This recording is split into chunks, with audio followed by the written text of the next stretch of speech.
You will hear a man telephone a travel company to book a holiday.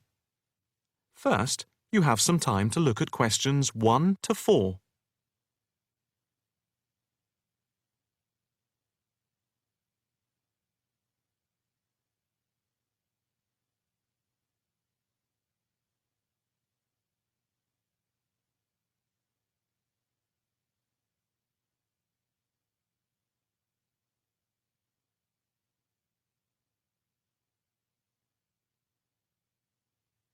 You will see that there is an example which has been done for you.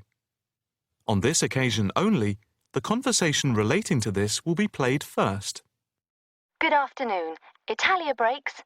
My name's Margaret. How can I help you? Hi. I'd like to book a short break in Italy. Hotel and flights combined. Anywhere in particular? Yes, Venice if possible. The holiday destination is Venice. So, Venice has been written in the space. Now the test will begin. You should answer the questions as you listen, because you will not hear the recording a second time. Listen carefully and answer questions 1 to 4. Good afternoon. Italia Breaks. My name's Margaret. How can I help you? Hi. I'd like to book a short break in Italy. Hotel and flights combined. Anywhere in particular? Yes, Venice if possible. We've been looking at some of your brochures, and I want to check if you have any special deals. Right. Let's have a look and see what we've got. Right. OK. I've got the screen up. Can you just give me a few personal details? Sure. First, can I just take your name, please, and a contact telephone number? Certainly. It's John Framlington. That's Framlington. And I'll give you my mobile number. I can't always remember it. Yes, here it is. It's 07987 441192. 441192. That's it. And how many people is it for? Just 2 adults. OK. Any particular price range? It's our first wedding anniversary, and we... Congratulations! Thank you. So we wanted somewhere nice, but not too expensive. We would like to make it something to remember. Maybe in the medium price range. OK. How many nights do you plan to stay? 5 nights only. That gives us plenty of time to do sightseeing and to relax. Right. That's 5 nights only. And what type of hotel? We initially thought of going for a 5-star, but that might be too expensive. So we've been looking at 4-star hotels. We've got quite a few in our brochure, but the one I would recommend is the Hotel Scotland. It's 4-star, and I know there are rooms available because I have just made a booking for another client there. I didn't notice that one. I don't know how I didn't see it. It's easy to miss them. I've also stayed there myself, as we sometimes have to go and check out the hotels. And of all the ones I visited, this was my favourite. Oh, right. Before you hear the rest of the conversation, you have some time to look at questions 5 to 10.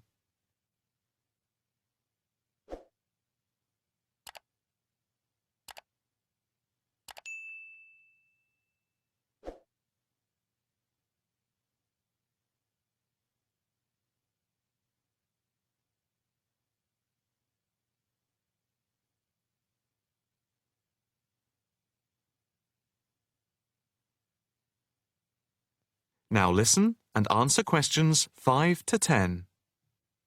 What's the hotel like? It has a courtyard for breakfast. It's got 50 rooms. It's just been renovated, and so it's very stylish. Is it in the brochure? It's on page 63. Ah, yes. I can see it's right next to the railway station. But what appeals to me most of all is that the hotel's very convenient for all the water buses. And the idea of having a terrace with the room, I really find very appealing. These are big pluses. It's probably the most central hotel we have. You might think it would be a bit noisy as it's in the main commuter area and a place where tourists go. But from experience, I can assure you the hotel is very quiet. Most of the rooms are facing away from the main thoroughfare. Can you tell me when you'd like to leave? The 17th of March. Coming back on the 22nd.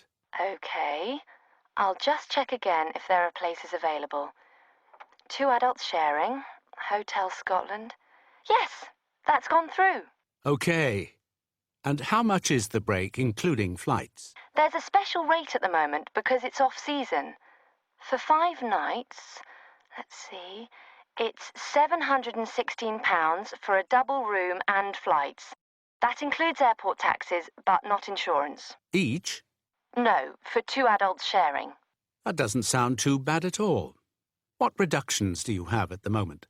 Well, if you make the booking before the 17th of February, you get a further 15% reduction, subject to availability. That's a big saving. Yes, it makes the price very reasonable indeed. Do you need travel insurance? Yes, I suppose we better had. For 7-day cover for both of you, it's £17.88. Okay. Do you want to book today? I think we should, but can I just check with my wife? Can you hold the booking for me? I can hold it until 1 p.m. Okay, that's fine. I'll get back to you immediately. I'll just give you a reference for the reservation. Okay. It's FAPSJM15. Thanks. I'll get back to you as soon as I can, and definitely before 1 p.m. This is too good an offer to miss. That is the end of section 1. You now have half a minute to check your answers.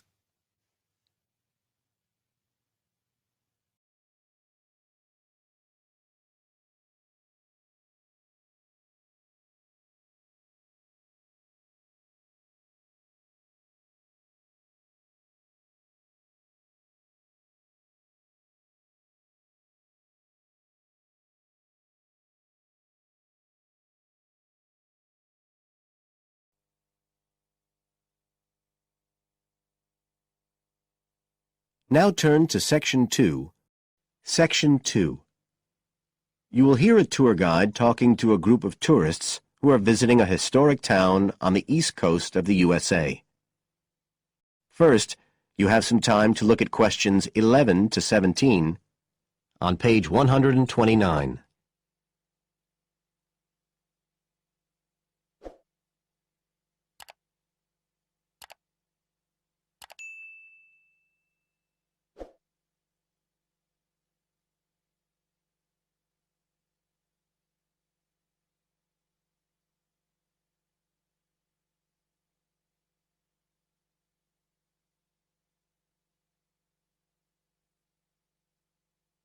Now listen carefully and answer questions 11 to 17. Right. So here we are in Fairhaven, and we have a couple of hours to spend in this historic center before we carry on to our motel. And as you'll know from the itinerary of our trip, we're visiting Fairhaven because of its historical links with a man called Manjiro Nakahama. So I'll begin by giving you a brief overview of his life, and then you can explore the town at your leisure. Well, Manjiro Nakahama, as he was then known, was born in 1827 in a village by the sea in what is now Toshishima-zu in Japan. And like many people in that town, he became a fisherman when he was just a youngster. One day in 1841, when he was just 14 years old, he and some others were fishing far off the coast of Japan when they were caught in a storm and shipwrecked on a small deserted island. They had to wait for 6 months before they were rescued by an American whale ship that had stopped at the island by chance. 4 of the 5 Japanese were put ashore in Hawaii, but Manjiro had become friends with the captain, William Whitfield, who came from the town of Fairhaven, where we are now, and he chose to remain aboard and to return with the boat to the USA. So Manjiro unwittingly became the first Japanese ever to set foot on American soil. He came back right here to Fairhaven with Whitfield and stayed with the Whitfield family, who paid for his education here in the town. He studied mathematics and geography, as well as shipbuilding and navigation. But he missed his mother and his own country, and eventually he went back to Japan, where he had a responsible position as a university teacher, and also served an invaluable role as interpreter during the initiation of relations between Japan and the United States in the middle of the 19th century. But the most interesting thing is that the links between Toshishimizu and Fairhaven have remained and grown stronger over the years, in spite of the distance between them. And in fact, the two places now have the official status of sister cities. Both places are ports, so in fact the inhabitants have a lot in common.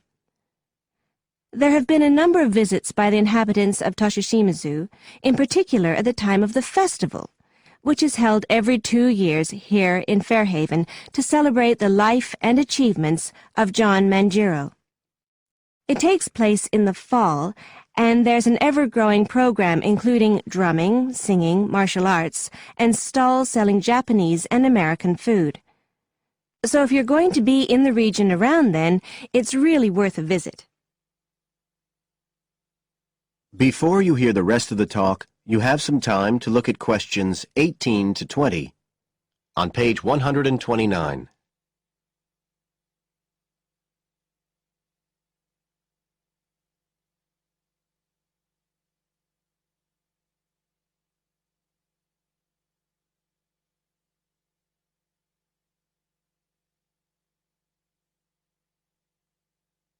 Now listen and answer questions 18 to 20.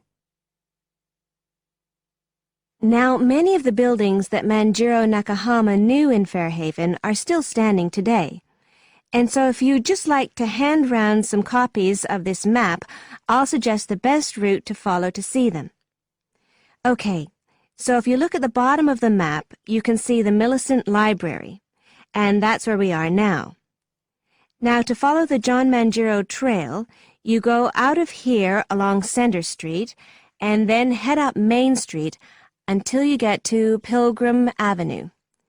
Go down there and turn right at the end. Go straight on, and just on the corner with Oxford Street, you'll see a 2-story house. This is the Whitfield family house, and this is where Manjiro first stayed when he came to Fairhaven. It's still a private residence, so please respect the owner's privacy. Okay, now if you carry on along Oxford Street, then turn left at the end, you'll come to North Street, and about halfway down there is what's known as Old Oxford School.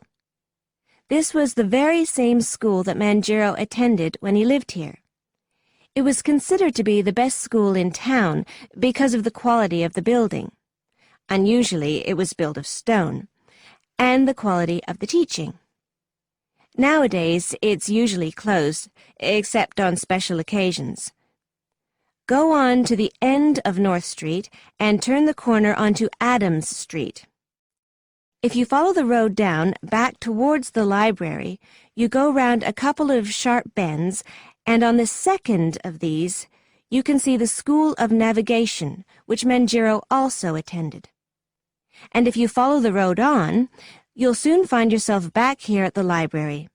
And I'd suggest you spend some time looking round that too, if you have any time left. Right. Now, does anyone have any questions? That is the end of section 2. You now have half a minute to check your answers.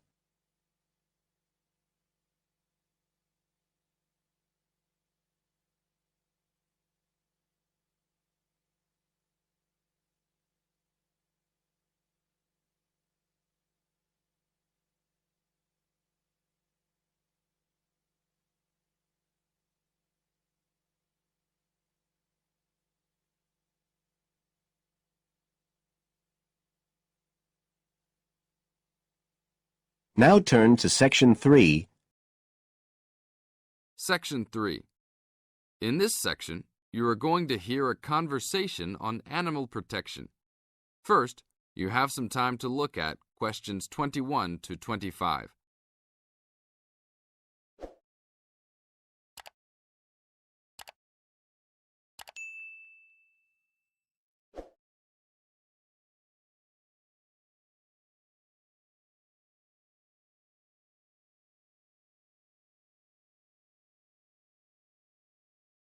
Now listen to the tape and answer the questions. Thanks for joining us today, Mike. How did Baja California become a consideration for a condor release? Our recovery plan for California condors requires us to re-establish the birds in as much as their former range as possible. Baja, being the southernmost recent range for the California condor, works well in that they were only recently lost from the area, mid-1930s, and considerable habitat still remains. It is very isolated with very few people in the area. The mountains are spectacular, ranging up to 10,000 feet, or 3,000 meters. Our selected release site is at nearly 8,000 feet, 2,400 meters. Mike, how many birds do you envision flying free in this area, Baja, in the future? We will be releasing 4 to 8 birds on a yearly basis and will reconsider the situation when we have 20 birds in the area. What age do the birds have to be before moving them? That's a good question. Typically, we move them at 8 months to 18 months old. Birds are ready to fledge, or leave, from the nest at 6 to 7 months of age.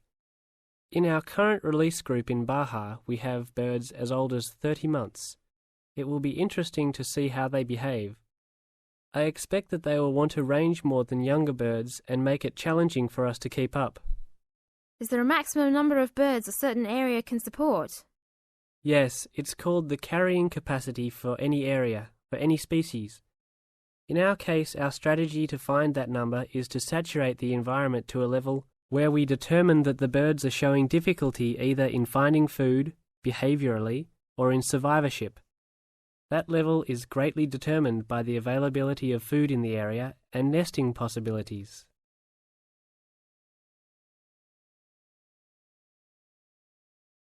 Now look at questions 26 to 30.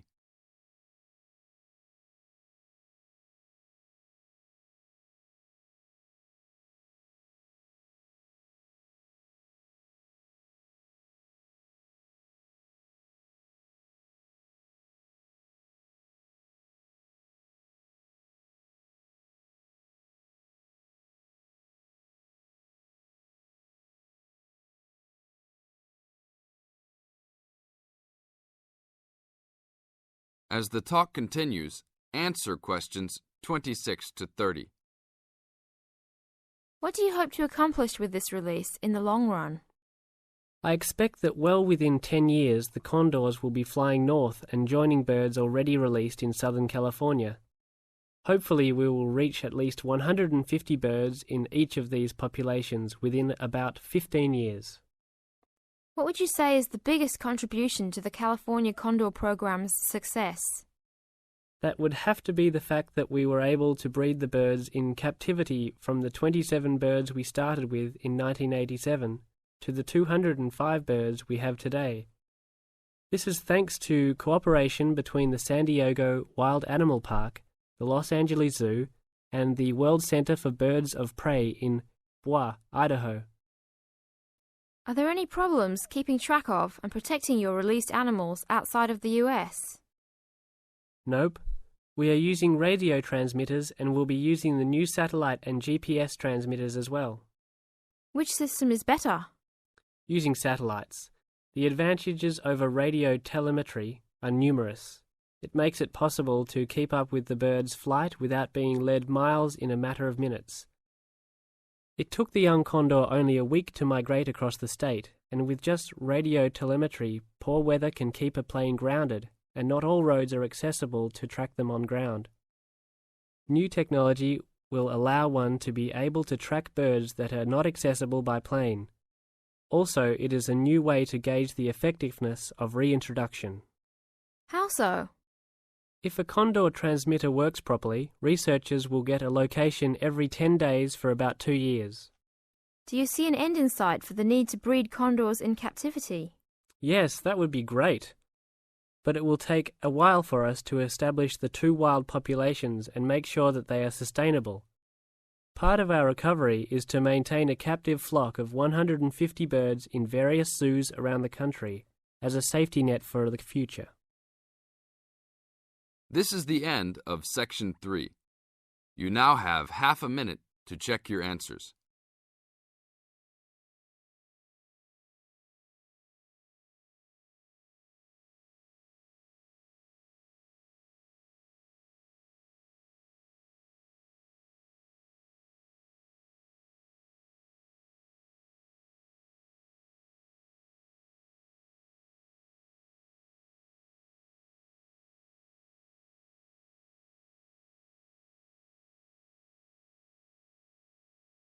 Now turn to Section 4.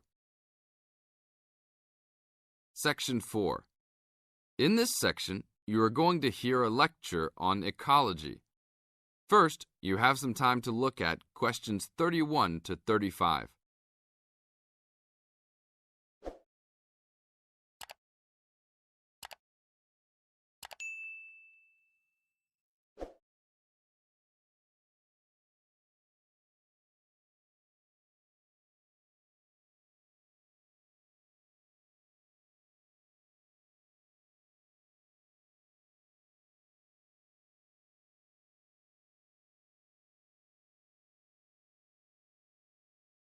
Now listen to the tape and answer the questions.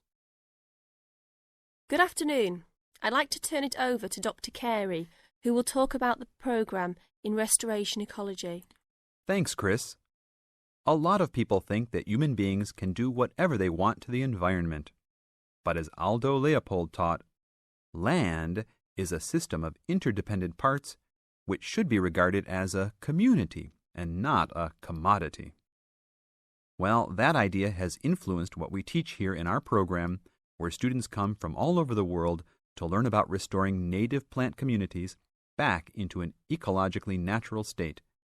This field is therefore a combination of formal science with practical applications, and that is quite attractive to many people. We have students, for example, from many different nations who come just to take part in this unique program. Our location is also quite unique. We have the world's oldest restored native plant community in Curtis Prairie at the Wisconsin Arboretum. Some say that this is proof that the science of restoration ecology was birthed in Wisconsin. Well, that may be oversimplified, but our reputation is strong. But students don't have to study prairies only. One student, Edmund Mukala from the Congo, came to study restoring ancient wetlands in the Congo using knowledge gained from historic samples of the soil seed bank. Not all the seeds survived, but some can remain dormant for many years. Mr. Mukala wanted to find out what type of community would be most similar to that ancient seed bank. He has recently returned to the Congo and is now cooperating with the government to implement his findings.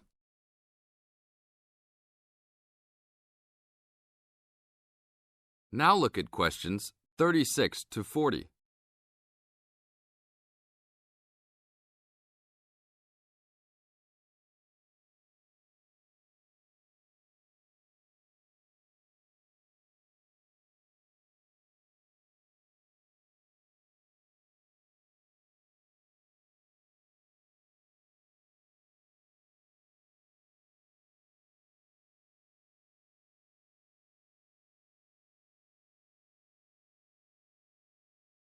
As the talk continues, answer questions 36 to 40.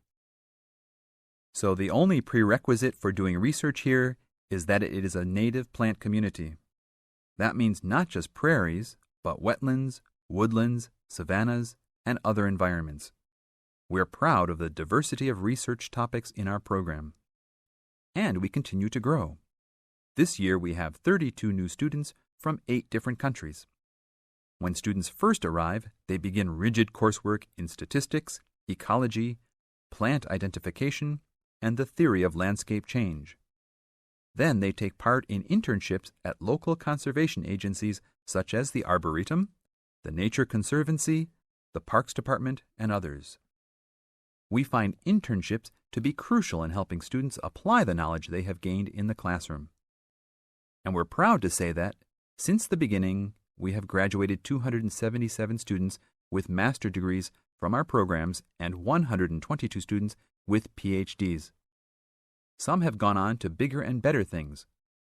One graduate is now the director of the Worldwide Fund for Nature in China. Another is the director of Parks Development in California. And others now lead their own research departments in universities around the world. This is the end of Section 4. You now have 30 seconds to check your answers.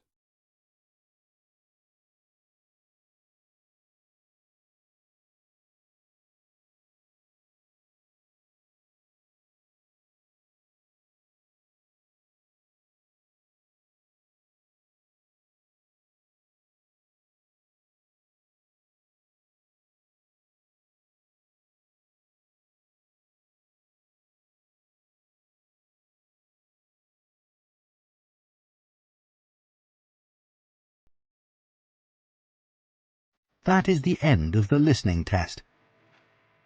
In the IELTS test, you would now have 10 minutes to transfer your answers to the answer sheet.